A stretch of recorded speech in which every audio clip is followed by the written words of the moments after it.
ধুলিয়ানে কালীপুজোর রাতে অগ্নিকাণ্ড, রূপরং গার্মেন্টসে ভয়াবহ আগুন, দমকলের তৎপরতায় রক্ষা বড় বিপদ থেকে।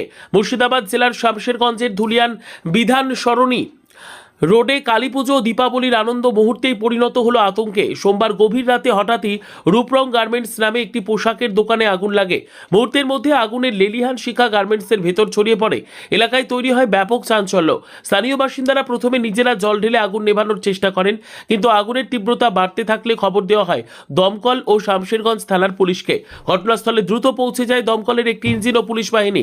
প্রায় বেশ কিছু সময়ের চেষ্টায় আগুন নিয়ন্ত্রণে আনতে সক্ষম হয় দমকল কর্মীরা। পুলিশের পক্ষ থেকেও এলাকায় ভিড় নিয়ন্ত্রণ ও নিরাপত্তা ব্যবস্থা জোরদার করা হয়। প্রাথমিক অনুমান অনুযায়ী পটকা ফাটানোর সময় ছিটে যাওয়া আগুনের ফুলকি থেকে অগ্নিকাণ্ড ঘটে। সৌভাগ্যবশত দোকানটি বন্ধ থাকায় বড় ধরনের ক্ষয়ক্ষতি বা হতাহতের কোনো খবর মেলেনি। তবে দোকানের ভিতরে থাকা কিছু কাপড় ও যন্ত্রপাতি পুড়ে যায় বলে ঘটনার পর স্থানীয় বাসিন্দাদের মধ্যে আতঙ্ক ছড়ালেও দমকলের দ্রুত পদক্ষেপের জন্য বড় দুর্ঘটনা এড়ানো সম্ভব হয়েছে। পুলিশ সূত্রে জানা গেছে, ঘটনার তদন্ত শুরু হয়েছে এবং এলাকার নিরাপত্তা ব্যবস্থা আরও বাড়ানো হয়েছে যাতে ভবিষ্যতে এমন ঘটনা আর না ঘটে। আপনারা দেখছেন টাইমস 20 বাংলা। আগুনের কারণ আমরা বলতে পারি না, কেন যে আগুনটা আমরা আগুন ঘটনা ঘটার পর আসি, তো সেহেতু আমরা কী করবো, এটা সম্পূর্ণ ফরেন্স এক্সপার্টের ব্যাপার। ফরেন্স এক্সপার্ট ছাড়া আগুনের কারণ কেউ বলবে না। এখন স্যার নিভে গেছে? হ্যাঁ, আগুন একদম কমপ্লিট আউট। ক্ষয়ক্ষতির ব্যাপার স্যার, ক্ষয়ক্ষতির পরিমাণ দেখলাম উপরের একটা গোডাউন এফেক্টেড হয়েছে এবং কিছু গার্মেন্ট দোকান শপে যেগুলো মাল ছিল সেগুলো একটু এফেক্ট হয়েছে, সেগুলো পুড়ে গেছে আর কি। দেখলাম। ঠিক আছে। আপনার নাম? আমার নাম আমি OC Dhulian fire station Bishnupada Roy. ধর্মবর্ণ নির্বিশেষে সবাই হাত মিলিয়েছে যাতে আগুনটা নিভানো যায়। ফায়ার ব্রিগেডকে ফোন করেছিল আমাদের এই বাজারেরই এক ছেলে গোপাল রজক।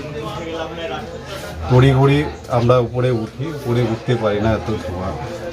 আমার একটা করিডোর আছে, সেখানে শাটার আছে, বাইরে আমার একটা স্পেস আছে।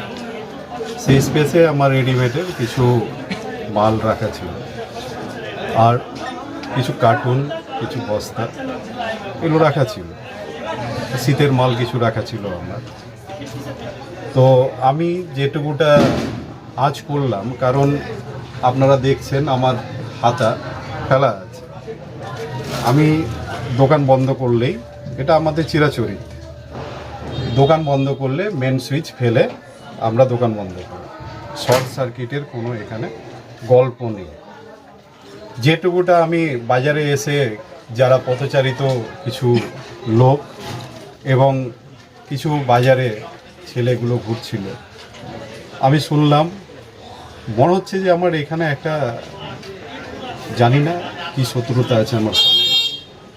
আমি জ্ঞানত কারো ক্ষতি করিনি এবং আমার বাবাও জ্ঞানত কারো ক্ষতি করেনি।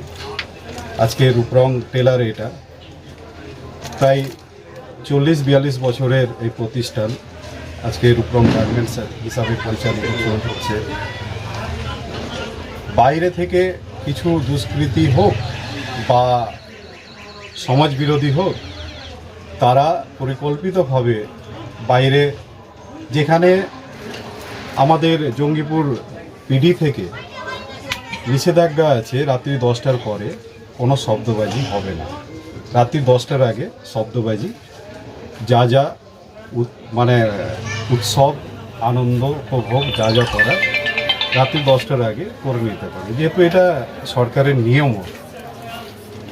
রাত্রি 10টার পরে কি করে আতশবাজি ফাটিয়ে পরিকল্পিতভাবে আমার দোকানে যে আগুনটা লাগলো, আমি আইনের দ্বারস্থ হব এবং প্রশাসনের কাছে আমার বিনীত নিবেদন থাকবে যে এই এলাকায় রাস্তায় বিভিন্ন সিসিটিভি ফুটেজ আছে। আমি কালকে সকালেই থানাতে আমি কমপ্লেন করব, তদন্ত করা হোক, কে আছে, কারা আছে, কেনই বা এই জিনিসটা ঘটালো। আমি আইনের দ্বারস্থ হয়ে প্রশাসনের কাছে আমার করুণ আবেদন থাকলো, নিবেদন থাকলো।